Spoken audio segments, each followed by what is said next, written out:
Welcome to Talkin' Tigers. I'm Rachel Whittaker. We actually get to pick games next week at last, as teams everywhere vie for a spot in the college football playoff. Only 4 can get there though, and here to talk about LSU's chance is our columnist, Ron Higgins. Well, Ron, how's it going on this Friday morning? I'm great. How are you doing? Doing fine, doing fine. Well, in order for LSU to have a chance to reach the college football playoff, we've talked ad nauseum about how they need a threat in the passing game, but also leaders on defense like Kendall Beckwith and Jamal Adams, who you wrote hits anything that moves. So can LSU, or anybody for that matter, challenge Ohio State? I mean, I think you'll have an SEC challenger for sure. I mean, there's a number of teams that could do that. I mean, LSU can get there, but they've got to have solid quarterback play. You know, the linebacking depth is kind of shaky right now. You kind of wonder about that. When you go down the line, there's plenty of people over there to lead that defense. And offensively, I mean, you have a lot of young guys, but still, you know, Leonard Fournette is an old young guy. and he'll definitely lead that offense. Trayvon Durrell, another one. So LSU has the leadership to get there. It's a matter of, you know, coming out of the gate quick, and those weeks 2 and 3 against Mississippi State and Auburn, they're really key.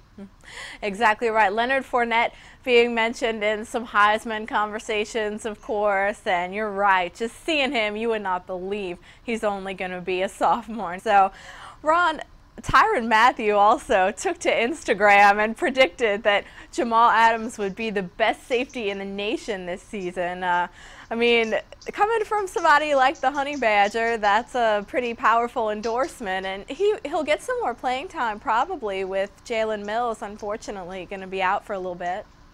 Oh, absolutely. And I think Jamal Adams is going to be a difference maker back there. I mean, here's a kid who has been primed to play college football from the time he was in the Pee Wee leagues, playing for his dad, George Adams, who was a Kentucky running back in the 80s, who I covered, which tells you how long I've been around covering football. This has been my 35th year to cover college football this season. So I know I'm old and covering the sons of dads, but Jamal Adams has been really primed to play college football since he was a kid. He's very mature, very focused, and very goal-oriented, knows exactly what he wants. Right, and we've heard this week in particular survival stories of Hurricane Katrina. Of course, the anniversary is this Saturday, and I know you hadn't arrived in our great state, right? No, you know, I hadn't arrived. You know, I lived here when I was younger. I still had family here when it hit. I was in Memphis. I mean, we had a lot of people from New Orleans come to Memphis and stay up there. I came down here a few days prior to the Tennessee game to do a story about all of it, and I was just floored by the amount of people in Baton Rouge who came from New Orleans, and you know, you know, you watch these people and they were just kind of lost. They didn't know where their families were. They didn't know where they're going to go next. Right, it was unbelievable being here in New Orleans, and then of course even in Baton Rouge, it was Les Miles hadn't even coached a game yet. That was pretty unbelievable how poised he was. Absolutely. You know, I think it's one of the most underrated coaching jobs in the history of college football. No doubt about that. What a story for the whole LSU football team. Even Leonard Fournette, we saw he had a very powerful survival story from Katrina. So anyway, football starts next week. Can hardly believe it. Looking very forward to making some picks and talking to you again next week, Ron. Thanks. All right, I'll make those picks and make me look stupid, make you look good.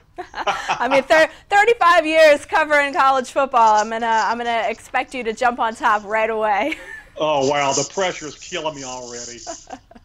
Well, everybody, make sure to tune in next week and all season for more Talkin' Tigers. See you Monday.